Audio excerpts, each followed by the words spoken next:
Okay, बुधवार की सुबह हफ्ते का मिड पॉइंट या कह लीजिए ज्यादा इंपॉर्टेंट तो दो मंथली एक्सपायरीज के बीच सैंडविच्ड सेशन है आज का।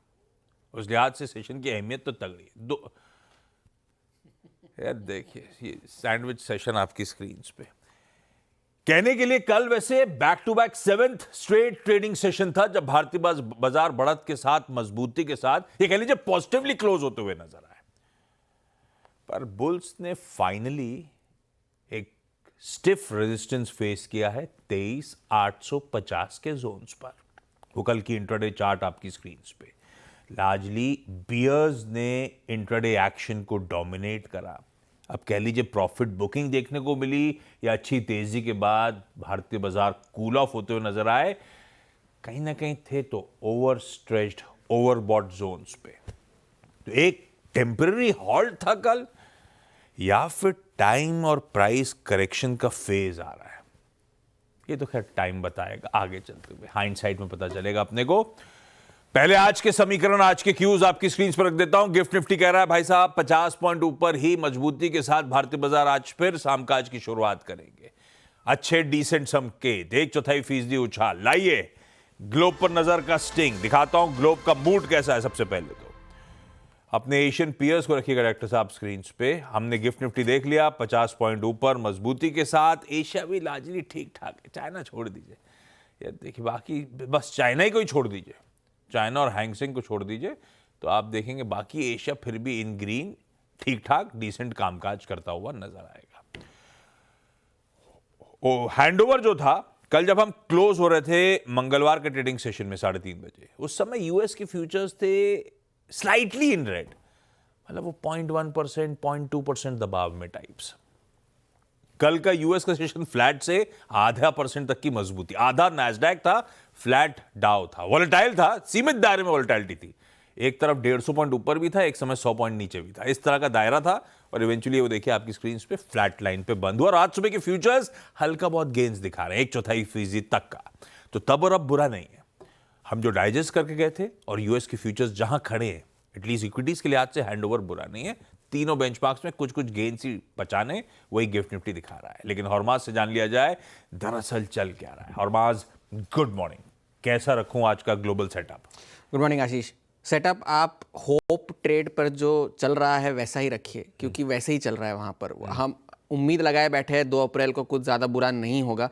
अगर कुछ बुरा हुआ तो हमने बाजार तो ऊपर ले गए हैं, फिर गिरा देंगे वापस, ये वॉल स्ट्रीट का मानना है। और इसी तरह का प्राइस एक्शन भी हमें कल देखने मिला।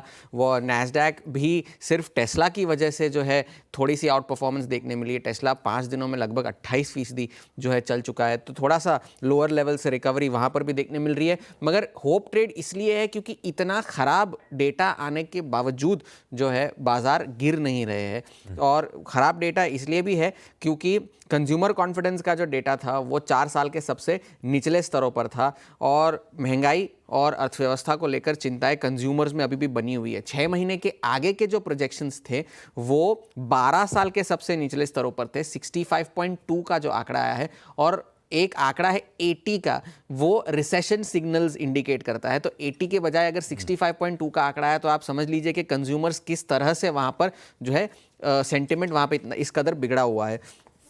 CNBC ने एक सर्वे करा CFOs का, वहाँ पर उन्होंने अमेरिका वाले जी okay. और उन्होंने 40 कंपनी के CFOs से वहाँ पर उन्होंने चर्चा की और उन्होंने उसमें से 60% CFOs ऐसे हैं जो सेकेंड हाफ ऑफ 2025 में मंदी की उम्मीद लगाए बैठे हैं और बाकी के 15% जो है वो 2026 में मंदी आने की आशंका जता रहे हैं। और 95% CFOs ऐसे हैं जो कह रहे हैं कि ये जो ट्रेड पॉलिसी को लेकर जो उठापटक चल रही है, फ्लिप फ्लॉप जो चल रहा है, उस वजह से उन्हें अपने काम में काफ़ी दिक्कतें आ रही है, अपनी डिसीजन मेकिंग में काफ़ी दिक्कतें आ रही है। उनसे ये पूछा गया कि आगे चलकर कौन सा ऐसा सेक्टर है जिसमें आप ग्रोथ देखते हैं, उसमें जो है सभी CFOs ने एक जवाब दिया है, आई डोंट नो। ये जवाब दिया है उन्होंने। कल दूसरा बड़ा डेवलपमेंट ये हुआ कि रूस और यूक्रेन के बीच में जो है एनर्जी ठिकानों को लेकर 30 दिनों का सीज फायर जो है मंजूरी दे दी गई है। ये अमेरिका का बयान था। ब्लैक सी में जो है सीज फायर दिया गया है, वहाँ पर जो सामान का आवागमन होता है वहाँ पर कोई हमला नहीं किया जाएगा। मगर रूस ये कह रहा है कि हमारा समर्थन इसको सिर्फ तब मिलेगा जब हमारी कुछ शर्तें हैं उनको माना जाए। शर्तें उनकी ये है कि जो एग्री और फर्टिलाइज़र एक्सपोर्ट्स है, पोर्ट्स पेमेंट्स है, उन पर जो सैंक्शंस है वो हटाए जाए, बैंकिंग सिस्टम में उनको दोबारा एक्सेस दिया जाए। ये रूस ने शर्तें रखी है, तो वो रूस ने ये कहा है। मगर यूक्रेन ने कहा है कि ये सीज़ फायर को हम पूरी तरह से समर्थन देंगे और हम अपनी तरफ से कोई जो है उल्लंघन नहीं करेंगे इसका। उस वजह से तेल की कीमतों में गिरावट आई, क्योंकि रूस के जो तेल के जो निर्यात है वो अभी 5 महीने के सबसे ऊंचे स्तरों पर थे। अभी हाल ही में ब्रेंट में थोड़ा सा उछाल देखने मिल रहा है, मगर WTI में कल थोड़ी सी गिरावट देखने मिली। और अगर रशिया पे सैंक्शंस उठे तो वो वेनेजुएला और ईरान पर जो दबाव बन रहा है वो थोड़ा सा ऑफसेट हो सकता है, तो उस वजह से भी प्राइसेस जो है सीमित दायरे में रह सकते हैं। आप हैंगसेंग की बात कर रहे थे, तो वहाँ पर ज़बरदस्त मुनाफा वसूली चल रही है। टेक इंडेक्स जो है करेक्शन टेरिटरी में जा चुका है, ऊपर से 10% गिर चुका है ऑलरेडी। आज क्रूड इन्वेंट्रीज के डेटा आने हैं यूएस में, यूके का इन्फ्लेशन और रिटेल सेल्स डेटा आना है। और बाजार का सेंटिमेंट भी डिवाइडेड इसलिए भी है क्योंकि HSBC ने कल यूएस के स्टॉक्स को डाउनग्रेड करके सेल का रिकमेंडेशन दिया है, और सिर्फ 2 हफ्तों पहले उन्होंने डाउनग्रेड करके न्यूट्रल करा था, वो करके अब उन्होंने सेल कर दिया है, फिर से दोबारा डाउनग्रेड करके। मगर दूसरी तरफ JP मॉर्गन ये कह रहा है कि सेल द रैली का जो टेम्पलेट चल रहा है उसे अब रोका जाए और गिरावट में खरीदारी के मौके ढूंढे जाए। तो फिलहाल के लिए हैंडओवर में कोई ज़्यादा दमखम नहीं है। होप ट्रेड ही वहाँ पर वॉल स्ट्रीट पर बनी हुई है। ओके, आंकड़े गड़बड़ाए हुए हैं। अच्छी बात ये कि इक्विटी गिरी नहीं, बस मतलब मूड माहौल तो वैसे क्यों उस पर मिले जुले ही रखे हैं, है ना। थोड़े से आंकड़ों में दिक्कत है, बस ये इशू है। खैर, ये है ग्लोब का हैंडओवर। आइए अब अपनी आज की रणनीति बना लें। स्टिंग प्ले करिए, वीरू को स्क्रीन पे रखिए और रखिए साथ में कल का निफ्टी की चाल। क्या बात हो रही थी कल सुबह? 23,738 के ऊपर 23,809 हिट कर सकता है और उसके ऊपर 23,910 तक जाने की गुंजाइश बन सकती है, पर वो टफेस्ट जोन है। मुनाफा बांध लेने की बातचीत कल सुबह हुई थी और वाकई उसी ट्रेजेक्टरी, उसी ब्रैकेट में आके मामला गड़बड़ाया। कल मंदड़िए इंट्राडे में हावी होते हुए नजर आए। मुनाफा बांधना एकदम सटीक स्ट्रैटेजी बैठा। Veeru, good morning. कैसे अप्रोच करा जाए निफ्टी बैंक को आज इस सैंडविच सेशन में? गुड मॉर्निंग आशीष। अगर आप चार्ट्स को देखते ना, बहुत बारीकी से, तो 23,836 से लेकर 910 जो कि कल का टॉप लेवल था RS2 में, इसके बीच में मल्टीपल हर्डल्स है। लेकिन उससे भी महत्वपूर्ण चीज जानते हैं क्या आशीष? कल की ओपनिंग के साथ ही शुरुआती 20 मिनट में आपके सारे की indicators on charts overbought trajectory में आ चुके थे। ओवरबॉट ट्रेजेक्टरी में शुरुआती लगभग 9:20 से लेकर 9:40 के बीच में ही तो एक रिट्रेसमेंट ड्यू था, वो आ गया। और स्पेशली क्लोजर टू एक्सपायरी इसका आना थोड़ा और मीनिंगफुल होता है। मैं इस सेशन को कैसे लेके चलूंगा, और मैंने कल क्लोजिंग में और इनफैक्ट मिड सेशन में बात ये कही थी कि we will buy the dips towards 23,450-580। वो भी काम कर गया, लेकिन अब इस जोन को कैसे ट्रीट करना है आइए देखते हैं। देखिए, पहली चीज, इंस्टीट्यूशनल फिगर्स में आपके पास एक कंफर्ट है कि FIS स्ट्रॉन्ग बायस है। कैश मार्केट में लगभग कल 5372 करोड़ रुपए की बाइंग, लेकिन DIS की सेलिंग हायर लेवल्स पे विजिबल है। 2768 करोड़ रुपए की इंडेक्स FIS ने फर्दर बाय करके रिड्यूस की अपनी शॉर्ट। 919 करोड़ रुपए का बाय था, 1600 कॉन्ट्रैक्ट लॉन्ग, शॉर्ट कवर किए 3200 कॉन्ट्रैक्ट, और स्टॉक फ्यूचर्स में करीब 33,000 कॉन्ट्रैक्ट लॉन्ग, 1800 करोड़ रुपए की बाइंग, और ये मोर और लेस आए हैं IT में।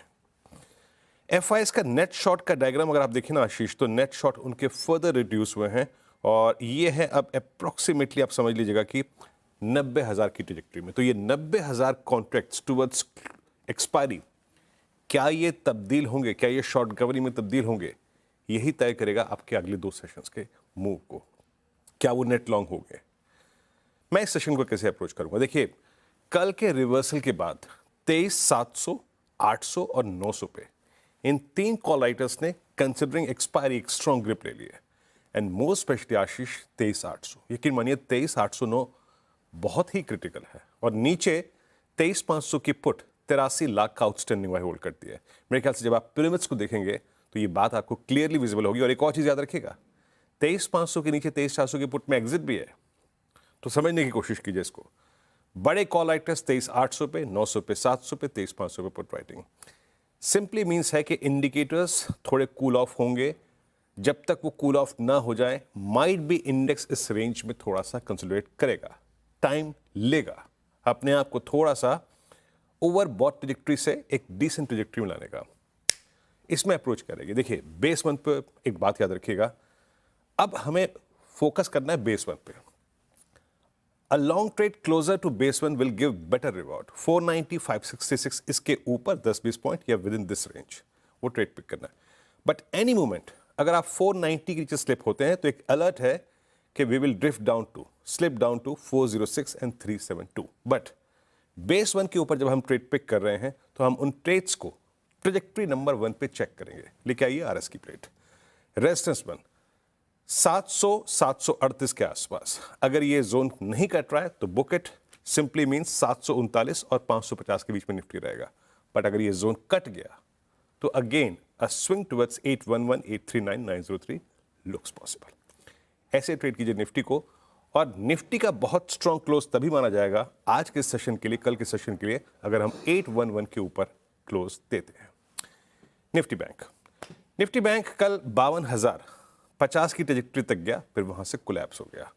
कल HDFC बैंक में, यूएस स्मॉल फाइनेंस बैंक और एक्सिस बैंक में लॉन्ग क्रिएट हुए।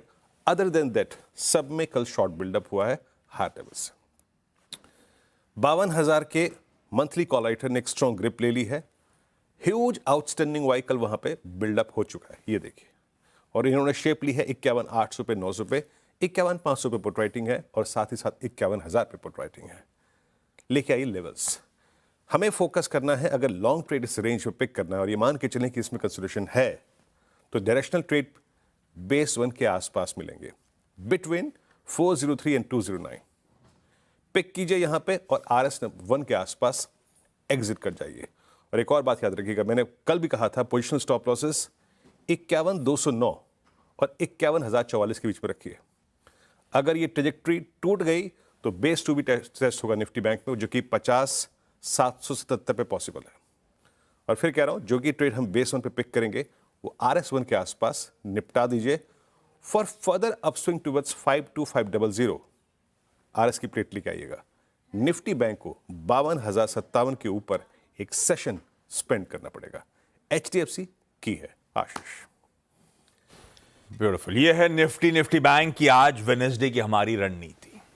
चलिए, ये तो हो गया निफ्टी बैंक इंडेक्स की स्ट्रैटेजी। लाइए जरा चकाचक चार्ट वाला वो बढ़िया सा स्टिंग और रखिए स्क्रीन पे। वीरू हमारे साथ हैं आज CA, CS, LLB, FRM और सेबी रजिस्टर्ड आशीष बहेती साहब, आशीषबहेती.com के फाउंडर। आपने इतने कुछ सारे कम नहीं पड़े इंडिकेटर्स आप। लगा दिए थे। हाँ। इतने सारे इंडिकेटर्स लगा दिए थे कि प्राइस छुप गया। अरे प्राइस बहेती साहब कुछ कम नहीं पड़े आप। Good morning Virendra ji, good morning Ashish ji, good morning everyone.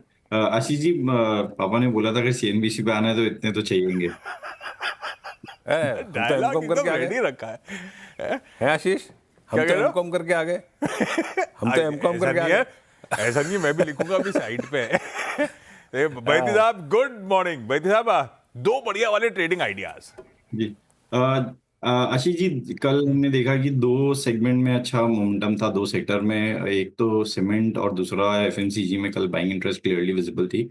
तो ग्रासिम में खरीदारी की सलाह रहेगी। हमें लग रहा है कि यहाँ पे एक अच्छा मोमेंटम बन रहा है। 25,2530 का स्टॉप लॉस लगाकर यहाँ पोजीशन बनाई जा सकती है। इमीडिएट शॉर्ट टर्म टारगेट 26 और 2650 के टारगेट्स के लिए इसमें खरीदारी की सलाह है।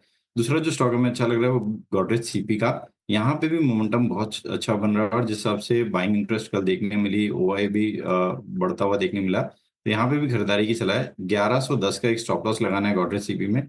1150 और 1190 दो टारगेट के लिए इसमें भी खरीदारी की सलाह है। ओके, लीजिए भाई साहब, ये हैं दो बढ़िया से ट्रेडिंग आइडियाज। गोदरेज कंज्यूमर, कल भी एक्सपर्ट्स एफएमसीजी की तरफ तवज्जो दे रहे थे। भैती साहब भी पैनल में थे टॉप कॉल्स में जब हम लोग चर्चा कर रहे थे। तो गोदरेज कंज्यूमर 1110 के स्टॉप लॉस के साथ बाय का आइडिया, और ऐसे ही ग्रासिम इंडस्ट्रीज पसंद आ रहा है 2530 के एसएल के साथ खरीदने के मौके। वीरू, आप कुछ कहना चाहते हो? नहीं, मैं ये कहता कि कल सीमेंट और एफएमसीजी में थोड़ी बाइंग थी लोअर लेवल से, तो उसी पे ये फोकस कर रहे हैं मेरे ख्याल। सीमेंट पे तो कल काफ़ी अच्छी खासी रिपोर्ट्स भी थी, है ना? ओके, चलिए भैती साहब अब हमारे साथ 8 बजे के पैनल में शिरकत करेंगे, तब और डिटेल में चर्चा करेंगे इनके साथ। भैती साहब, थैंक यू सो मच सुबह जुड़ने के लिए। अब आज के important stocks in news. Kanchan, good morning. कौन कौन स्टॉक रडार पे? जी गुड मॉर्निंग। शुरुआत करते हैं इरेडा के साथ। बेसिकली बोर्ड ने फिस्कल ईयर 25-26 के लिए 30,800 करोड़ तक के बोरोइंग प्लान को मंजूरी दे दी है। इसके साथ ही साथ आईआरएफसी को रखिए अपनी रडार पे, बिकॉज एनटीपीसी रिन्यूएबल एनर्जी के साथ कंपनी ने 5,000 करोड़ के लिए लोन अग्रीमेंट साइन किया है। एनसीसी आज फोकस में होना चाहिए, बिकॉज बीएसएनएल से कंपनी को करीब करीब 10,805 करोड़ के 2 बड़े ऑर्डर मिले हैं। उत्तराखंड से अगर देखा जाए तो 2,647 करोड़ का मिला है, और एमपी से कंपनी को 8,157 करोड़ का ऑर्डर मिला है। बेसिकली उत्तराखंड और मध्य प्रदेश में भारत नेट के लिए दोनों के दोनों ऑर्डर्स दिए गए हैं। मारुति सुजुकी आज फोकस में होना चाहिए, because fiscal year 21-22 assessment year के लिए कंपनी को 2,966 करोड़ का एक टैक्स नोटिस मिला है। Ashok Leyland, according to Moneycontrol exclusive, उन्होंने अभी पहले बात चल रही थी कि महिंद्रा आइसुजू में हिस्सेदारी खरीदने वाला है। अब बातें ये भी आ रही है कि हो सकता है कि अशोक लेलैंड भी यहाँ पे इस रेस में हमें शामिल होता हुआ दिखाई दे। अप्रॉक्सीमेटली 10 to 15% की हिस्सेदारी अशोक लेलैंड आइसुजू में खरीदता हुआ दिखाई दे सकता है। अगर सुमिटोमो के आइसुजू की बात करी जाए तो इंडिया के अंदर इसकी अप्रॉक्सीमेटली 44% की हिस्सेदारी है। इसके साथ ही साथ ओएनजीसी आज फोकस में होना चाहिए, बिकॉज जो इनकी सब्सिडरी कंपनी है ओएनजीसी ग्रीन, इसमें कंपनी जो है वो 3,300 करोड़ का इन्वेस्टमेंट करने वाली है। बेसिकली आयाना रिन्यूएबल में 100% की हिस्सेदारी कंपनी खरीद सकती है, ये भी बातें सामने आ रही है। ओएनजीसी एनटीपीसी ग्रीन जेवी के जरिए कंपनी पूरा का पूरा जो अग्रीमेंट है वो साइन करने वाली है। NTPC green energy, because Bhansora solar plant के यूनिट 3 में ऑपरेशन कंपनी ने शुरू कर दिए हैं।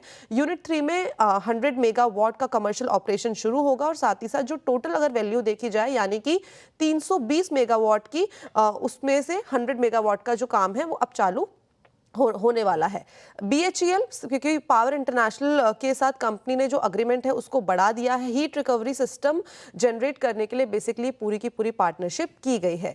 इन्फोसिस और एचसीएल टेक भी आज आपके रडार पे होने चाहिए। सबसे पहले बात कर लेते हैं एचसीएल टेक की, बिकॉज गूगल क्लाउड पर एचसीएल टेक इनसाइट कंपनी ने लॉन्च कर दिया है। AI power smart manufacturing solution के लिए ये पूरा का पूरा जो सिस्टम है उसको लॉन्च किया गया है। Infosys, because Infosys BPM Netherlands नाम से कंपनी ने अपनी एक सब्सिडरी का गठन कर लिया है। यही नहीं बल्कि टीवीएस मोटर्स भी आज रडार पे रखिए, बिकॉज टीवीएस मोटर सिंगापुर ने गो कॉर्प में अप्रॉक्सीमेटली 8.5% की हिस्सेदारी को खरीद लिया है, और जो बची हुई 8.5% की हिस्सेदारी है करीब इसको 5 करोड़ में खरीदा गया है। ओके, चलिए रखिए इन स्टॉक्स रडार पे। आज की ब्रोकरेज रिपोर्ट स्क्रीन पर लेकर आता हूं। लार्सन एंड टूब्रो, वो दिग्गज कैपिटल गुड्स मेजर पे एचएसबीसी की एक रिपोर्ट है, पर वो लार्जली होल्ड कॉल है 3600 का, क्योंकि उनका टारगेट है ऑलरेडी 3470 के आसपास। ये स्टॉक कल सेशन में क्लोज कर रहा था। ये कह रहे हैं जिस तरह का मिडिल ईस्ट मार्केट में अपॉर्चुनिटीज देखने को मिल रही हैं, और एलएनटी जिस तरह से बिजनेस में स्केल अप लगातार कर रहा है, वो सरप्राइजिंग है, वो अच्छा लग रहा है इनको। और कैलेंडर ईयर 2024 में एक डिप के बाद, हालांकि हाई बेस पे बैठी है कंपनी, कैलेंडर ईयर 2025 प्रॉमिसिंग साल लग रहा है एलएनटी के लिए, जिस तरह का अब तक का स्टार्ट देखने को मिला है। और स्टॉक FY26 पीई पे शायद 21 टाइम्स पे इनके हिसाब से ट्रेड कर रहा है।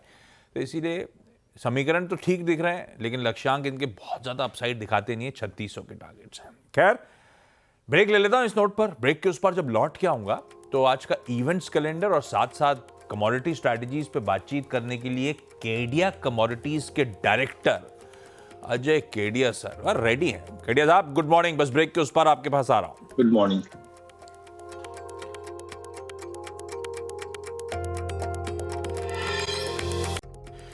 चलिए, ब्रेक के बाद आप सबका स्वागत है। पहले आज का इवेंट्स कैलेंडर। वेडनेसडे है, वो बता चुका हूं, इंपॉर्टेंट सैंडविच सेशन है।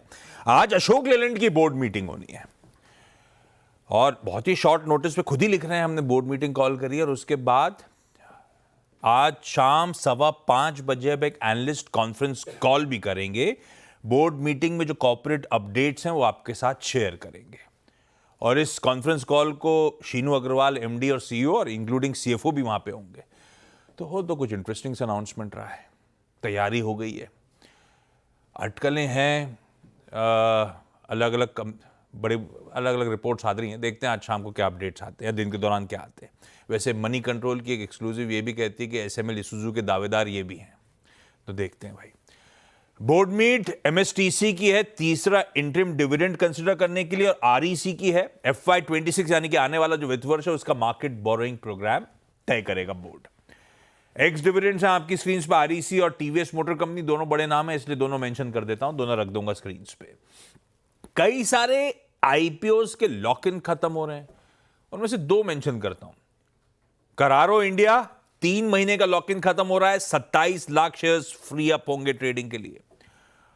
टोलिन टायर्स 6 महीने का लॉक इन खत्म हो रहा है, इसके तो 2,14,00,000 शेयर्स फ्री अप हो रहे हैं आज ट्रेड के लिए। यूके का इन्फ्लेशन प्रिंट, ईसीबी की नॉन मॉनेटरी पॉलिसी मीटिंग के अपडेट सामने आएंगे। यूएस में क्रूड ऑयल इन्वेंट्रीज का नंबर शाम को आ रहा होगा। पंजाब का स्टेट बजट, पंजाब राज्य का बजट आज प्रेजेंट हो रहा होगा। इंडिया यूएस दोनों के बायलैटरल ट्रेड टॉक्स आज से शुरू होने जा रहे हैं। पहला राउंड ऑफ नेगोशिएशन आज है। एक high profile US trade delegation जो उनके US assistant trade representative south और सेंट्रल एशिया के वो लीड कर रहे हैं, हमारे कॉमर्स सेक्रेटरी से मुलाकात कर रहे होंगे। इंपॉर्टेंट है ये डिस्कशंस कहां जाते हैं। पार्लियामेंट पर नजर रखिएगा भाई। एक्शन 2 दिनों से फाइनेंस बिल पे था, कुछ रिपोर्ट सजेस्ट करती हैं आज भी कुछ इंपॉर्टेंट बिल्स की तैयारी हो रही है, इसीलिए पार्लियामेंट के एक्शन पे अपन नजर रखेंगे। अच्छा, वो एलएनटी की ब्रोकरेज रिपोर्ट होल्ड कॉल था, तो मैंने सोचा एक और ब्रोकरेज का तड़का ऐड कर देना चाहिए सुबह सुबह। एचडीएफसी बैंक पे गोल्डमैन सैक्स की एक रिपोर्ट है, सुबह सुबह खरीदारी करने का कॉल है 2090 के प्राइस टारगेट्स के साथ। हालांकि ये अपना प्रीवियस प्राइस टारगेट जो था 2152 का, उसे कट करके 2090 कर रहे हैं। और 5 फैक्टर्स हैं जिसके चलते कह रहे हैं कि अभी भी एचडीएफसी बैंक के साथ हमारा कॉन्फिडेंस बना हुआ है। डिपॉजिट्स में मार्केट शेयर जो बढ़ रहा है, रिटर्न ऑन एसेट्स वगैरह अब अंडर कंट्रोल आते हुए नजर आ रहे हैं। लोन ग्रोथ कोर सेगमेंट्स में अच्छी देखने को मिल रही है। मार्केट शेयर क्रेडिट कार्ड्स में एक्सेलरेट कर रहा है। एसेट क्वालिटी इस चैलेंजिंग एनवायरनमेंट पे स्टेबल है, हमेशा से रही है एचडीएफसी बैंक की, तो खैर सराहना चाहिए ही चाहिए। ये 5 फैक्टर्स, इसी चलते गोल्डमैन सैक्स बुलिश। आइए कमोडिटी कॉल्स की तरफ बढ़ जाया जाए। तब और आपकी प्लीज सेकंड, अच्छा सॉरी, पहले स्टिंग प्ले ऐड कर दीजिए, केडिया सर को भी रखिएगा स्क्रीन पर, और लाइए तब और आपकी सेकंड प्लेट। इक्विटीज के लिहाज से ये इंपॉर्टेंट है। बॉन्ड यील्ड्स, डॉलर इंडेक्स जस के तस नजर आएंगे। कच्चा तेल 73 के ऊपर कंसोलिडेट ही कर रहा है, और सोना भी लार्जली बहुत ज्यादा मूवमेंट जहां इक्विटीज में था ना आपके सामने इन सब में देखने को मिल रहा है। पर ये 3:30 बजे से आज सुबह की कहानी है। केडिया सर ने तो कल रात में भी ट्रेड मारे होंगे। केडिया सर, आज के प्रेफर्ड पिक्स कौन से? गुड मॉर्निंग आपको। Very good morning. देखिए, जैसे आप स्क्रीन देख रहे हैं, ये कुछ हलचल नहीं है, वो इसलिए क्योंकि 2 तारीख का वेट किया जा रहा है कि डोनाल्ड ट्रंप क्या करेंगे। कल हमने जरूर देखा था, डोनाल्ड ट्रंप ने एक स्टेटमेंट दिया है जहां पे कॉपर पे एग्जीक्यूटिव ऑर्डर लगे हैं, जिसकी वजह से कल कॉपर ने फिर से इंटरनेशनल में भी $10,000 के ऊपर जाता हुआ दिखाई दिया। डोमेस्टिक मार्केट में जो पिछला हाई था 915-50 का, वो लेवल टूटा। तो मुझे लगता है कॉपर पे कुछ बड़ी हलचल होने वाली है, इसके लिए कॉपर पे बने रहिए, जहां पे 913 पे लिया जा सकता है। 907 के स्टॉप लॉस है, 920 तक का इमीडिएट टारगेट है, बट कहीं ना कहीं ये 950 की तैयारी कर रहा है। वहीं अगर सोने और चांदी की अगर बात करें तो मार्केट सीमित दायरे में ट्रेड कर रहा है। डोमेस्टिक मार्केट में रुपए की स्ट्रेंथ की वजह से थोड़ी बहुत हमने डाउन प्रेशर देखा है, बट इंटरनेशनल में मार्केट 3000 से 3050 के बीच में ही गोल्ड ट्रेड कर रहा। देखना है कि डोनाल्ड ट्रंप के जो आगे के अपडेट्स आएंगे वो कैसे, उसी को देखते हुए 87,800 पे, मतलब बाउंस पे आपको बिकवाली करनी है। 87,800 पे 88,180 का स्टॉप लॉस रहेगा, 87,200 तक का टारगेट रहेगा। वहीं चांदी पे थोड़ा कॉशियस रहिए, बिकॉज कल की जो तेजी थी कॉपर को एंटिसिपेट करते हुए दिखाई दी, बट 1 लाख के ऊपर सस्टेन करती हुई नहीं दिखाई दे रही। उसी को देखते हुए 99,500 पे बेचना है, 1,05,000 का स्टॉप लॉस रखिए, 98,200 तक का टारगेट रहेगा। लास्ट अगर कच्चे तेल की अगर बात करें तो कच्चे तेल में हमने देख रहे हैं अभी भी वेनेजुला पे जो वेनेजुला से जो जो सप्लाई है उसको सैंक्शंस को देखते हुए प्राइजेस के अंदर इनिशियली एक उबाल जरूर आया था, बट सस्टेन नहीं कर पाया क्योंकि डिमांड कंसर्न अभी भी बनी हुई है। तो यहाँ पे भी 59.50 पे बेचेंगे, 6050 का स्टॉप लॉस रखेंगे, 5800 का टारगेट रहेगा, एक दायरा बना हुआ रहेगा 5800 से लेके 6050 के बीच में। बट ओवरऑल आज मार्केट में थोड़ा सा दबाव देखने मिल सकता है।